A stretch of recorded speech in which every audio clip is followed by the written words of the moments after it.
Welcome to Yoga with Rituals. My name is Karli, and in this practice today, I'm going to guide you through step by step on how to get into your headstand.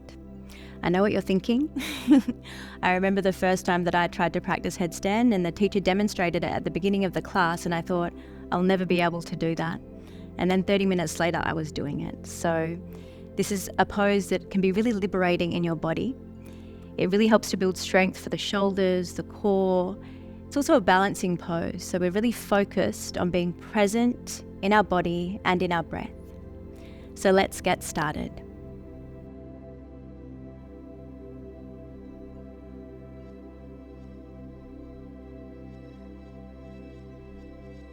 So I'm going to guide you through two different versions of headstand today.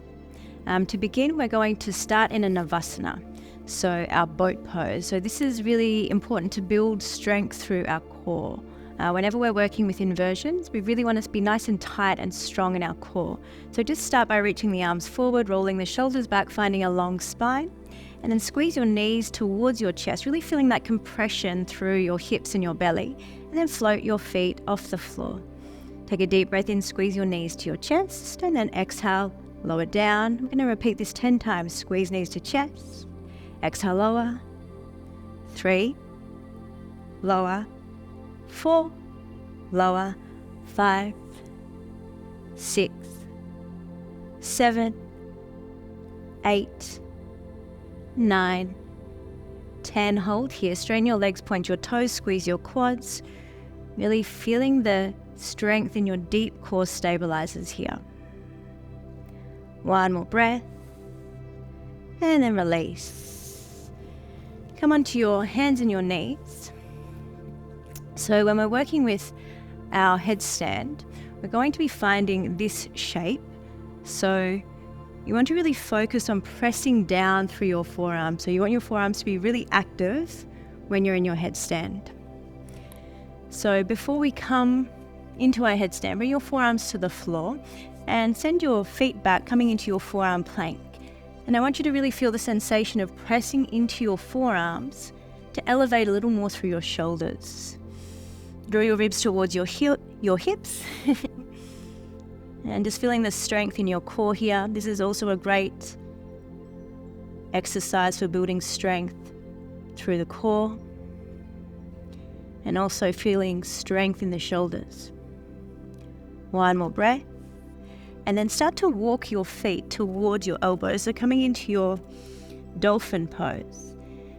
So when we walk our feet towards our elbows, we start to bring our hips towards our shoulders. So when we're working with inversions, we work towards bringing our hips over our shoulders. So this can feel very strange initially.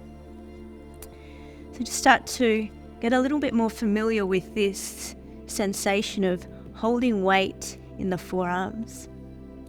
Just a few more breaths here. And then you can lower your knees down to the floor. So now we're going to come into our first variation of headstand. You want to interlace all your fingers, but let your pinkies be free. And then place your forearms and your hands on the floor. And you want to bring the top of your head to the floor. So it's really important that we're placing the top of our head on the floor and not towards our forehead. So place the top of the head down and then bring your hands behind your head so that your palms are sort of cupping the back of your head. So find a steady position for your head initially, and then start by lifting the knees up. And first I want you to feel the weight in your forearms. So really pressing the forearms down. Maybe walking your feet a little closer towards your elbows. Notice if your elbows are coming out super wide, you want them to be about shoulder width apart. And then maybe play with hugging one knee towards your chest. And then place your foot back down, other knee towards the chest, hold. And then lower your knees to the floor. So we're just working with this step by step, so you can start to become a little bit more comfortable with being in this shape. So come back onto the floor, interlace your fingers, let the pinkies be free. Create a triangle, so you have a triangle between one elbow, the hands, and your other elbow. And then interlace your fingers. Let the pinkies be free, like this. And then place the top of your head on the floor. Before you lift your knees up, just find a comfortable position for your head. And then use your hands to cup the back of your head. And then lift the knees up. And start by hugging one knee towards your chest and start to feel your hips come over your shoulders. So it'll be quite an unfamiliar sensation. Press the forearms down and then maybe float your other knee towards the chest. So it's really important that you don't jump.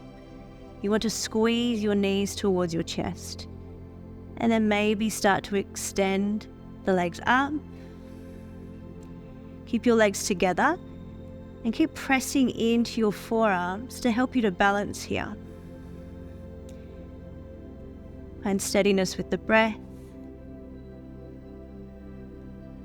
And then when you're ready, you can come back down.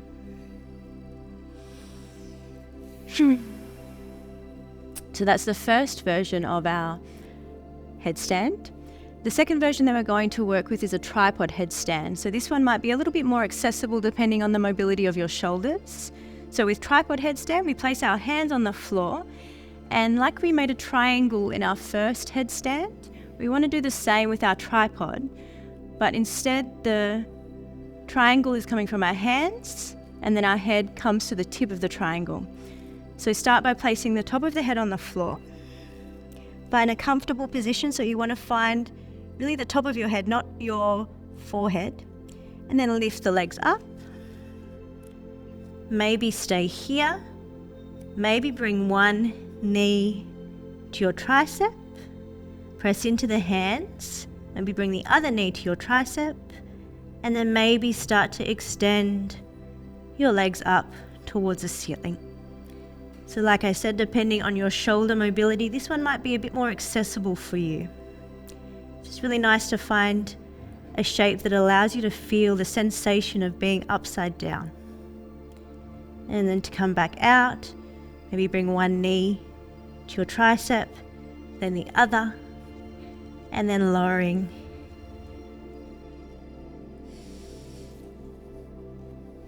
So that's how you do headstand. I hope that it feels as good for you as it does for me. And remember, if you don't get it the first time, that's completely okay. You can also use a friend to spot you or a wall. So yeah, take your time and enjoy your practice.